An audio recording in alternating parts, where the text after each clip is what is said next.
Ladies and gentlemen, my name's Paul, hopefully having an amazing Christmas. Let me know down below what Santa has put under your Christmas tree for gifts, and what games you've been playing over this festive season. Personally, I've been playing a little bit more of God of War Ragnarok, as well as a few older PC titles, and watching important Christmas movies such as Die Hard and, The Thing. I'm not quite sure if you'd call The Thing a Christmas movie, but I guess technically speaking, it has been at least set in the snow. Despite the fact that Christmas is, well, still kind of underway as we're moving into the new year, there are still a couple of very intriguing pieces of news in the world of technology, especially as just within a few days now, we will have CES upon us.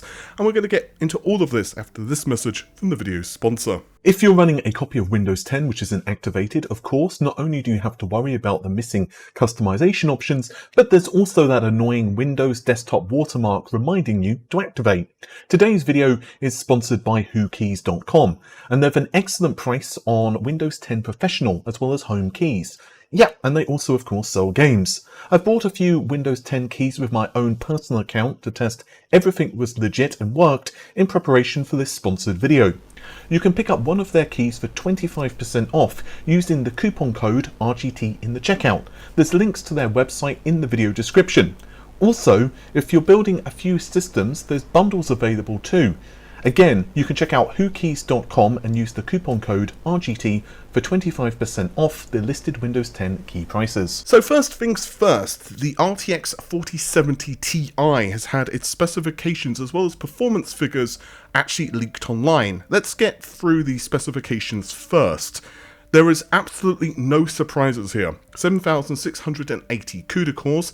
The boost clock is actually pretty impressive. It's actually 100 MHz higher than the RTX 4080. This is according to Nvidia's own website, where these specifications were published very briefly. Momomo on Twitter actually managed to spot these before they were pulled down. I did look on the Wayback Machine, but there wasn't a capture grabbed for this, unfortunately, so you can only see the screenshot here from Momomo. Memory size is 12GB. Basically, this is the RTX 4080 12GB model, which of course ended up being cancelled and then rebranded to the 4070 Ti. We also have some benchmarks, the first of which are from Nvidia themselves, but they don't really mean too much because basically they're leveraging DLSS and that type of thing. They are comparing it against an RTX 3080, and you can of course see that, for example, Cyberpunk absolutely decimates the RTX 3080. But again, there are a couple of caveats. The first is DLSS 3 is being used, and the second caveat is that ray tracing is of course better with the RTX 40 series anyway. With that said, I do expect the RTX 4070 Ti to perform pretty impressively. There has also been a leaked score online on Octane Bench, which is a pretty popular benchmark for testing things. This was initially spotted, I think, by Laptop Video To Go, which is an interesting website name, and that's putting it mildly. So the results here basically put the card slightly ahead of the RTX 3090 Ti, is around 5% faster, with the obvious caveats of A, what's gone on with that specific card. For example, has it been overclocked? What variant of the card? You know, if you get like some super duper card which has been put underwater or something like that, obviously it's going to boost higher. So whether this is just indicative of stock speeds or not, it's hard to know. Either way, this is fairly impressive, and I think that the card will perform roughly what we expected from the RTX 4080 12GB when Nvidia announced it way back when. But the more interesting thing actually concerning the RTX 4070 Ti news is the pricing. So WCCF Tech have reported that we're going to be looking at $799 US. Now, I actually have seen quite a lot of stories floating online. I decided not to report them because there were some crazy prices that were being listed from some retailers, over like $1,000. But obviously that's not necessarily reflective of the MSRP. Sometimes these can simply be placeholder prices, sometimes these could just be more expensive cards, and I'm sure that there will be cards which start floating into the ridiculous levels of price where you're like, really? I might as well go for the 4080 or I don't know, getting even close to the 4090. WCCF Tech also notes that of course pricing can change up until the very last second. Now, I've personally heard multiple price points for the RTX 4070 Ti. I've heard that Nvidia were definitely considering $899, but also a cheaper price point.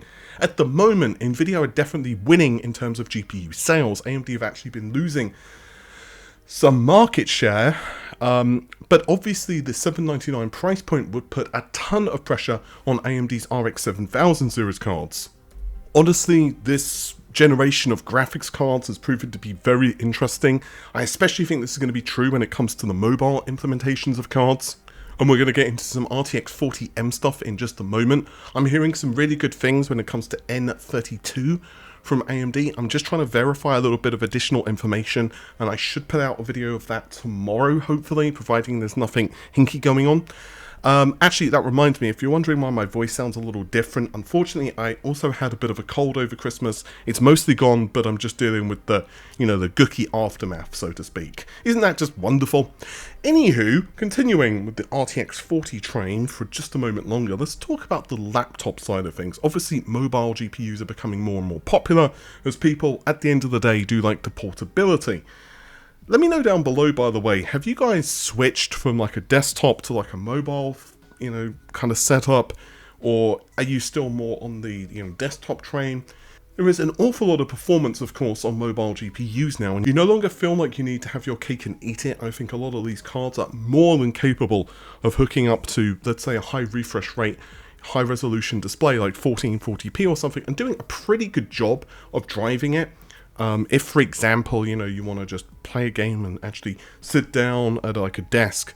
And there are some actually very intriguing leaks for the RTX 40 series. So the RTX 4060 is about 20% faster in 3D Mark over the RTX 3060. Now that's not super fast, it's basically scoring 10,050 points. And this is in TimeSpy. So if we compare that to other GPUs, this, by the way, is credit to videocards.com. The RTX 3070 is almost the same score, so we're looking at 10,500. The 3060 is 8,339. So again, it's around 20% faster. So that is pretty impressive. It's also around 20% slower than the RTX 3080 laptop. We also have some benchmarks for the RTX 4090.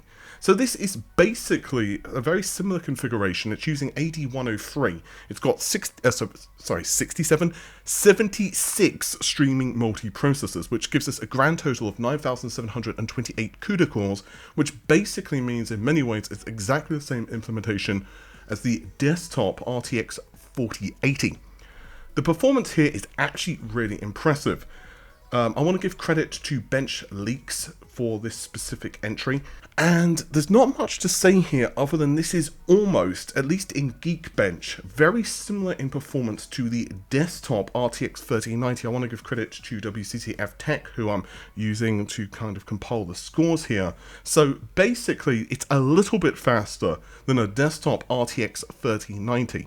It doesn't quite get to the same score as the high-end RTX 40 series for desktop, so it's going to be considerably slower than, let's say, an RTX 4090 desktop, which is scoring, I'm going to round up and down the numbers here, around 356,000 points versus 210,000 for the laptop.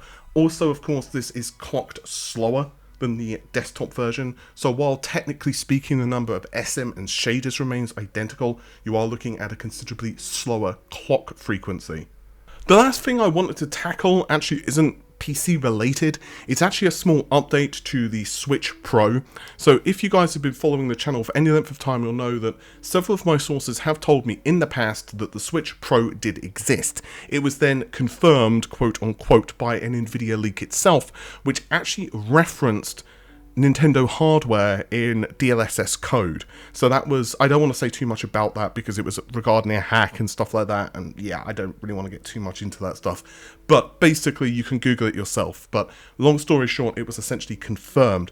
Now John Linman in a Digital Foundry kind of podcast had actually said that to his knowledge it's now been cancelled. So the Switch Pro did exist, but according to John's sources, it basically got cancelled. Now I decided to go back to a couple of my sources and do a little bit of additional digging. I don't have a lot more to add to what John has already said, so I'd encourage you guys to check out the podcast if you want more information.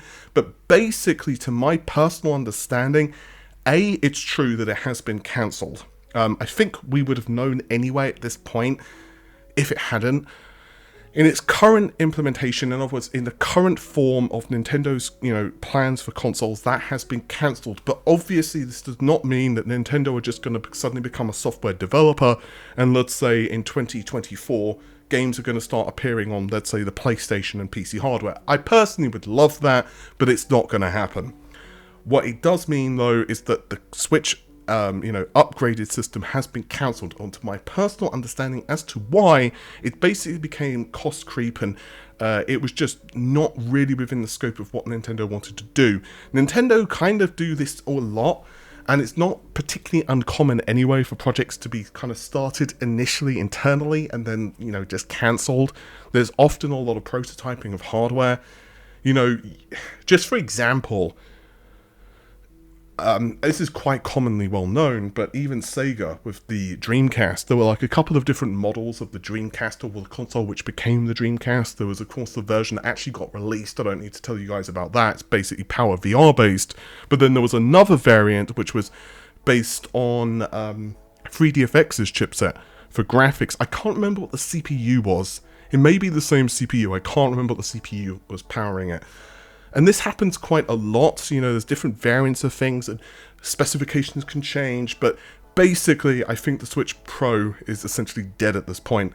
Whether we're going to get another console which is going to be backwards compatible, I do not know. What I personally heard about the Switch 4K or Switch Pro, whatever it ended up being called, was that it was technically speaking able to run, of course, Switch games, but there may have been some games which were exclusive. And Nintendo have done kind of weird things, because obviously with, let's say, the previous generation consoles, like let's say the GameCube or the Wii, there wasn't like a Wii U Plus, for example, but you could argue that it was iterative. Like, for example, the GameCube was basically overclocked, if you will, and there was like the Wii, and then the Wii got some upgrades to its architecture, and we got the Wii U, but they were still very different consoles. So, but they did, of course, do various versions of like the Game Boy, and some of them had the 3DS, and some of them had like backwards compatibility and stuff like that. So it's going to be very interesting to see what they do eventually. It is Nintendo. It's going to be an interesting situation. I still think that the PlayStation 5 and the Xbox do have Pro variants, and I've mentioned this a couple of times. I'm working on a script at the moment, but I think that's just about it for this particular video. Hopefully you have enjoyed it, and if you did, well, it's YouTube, you know what to do. Take care of yourselves, guys. Have an amazing new year if you don't hear from me earlier. Stay safe. Bye.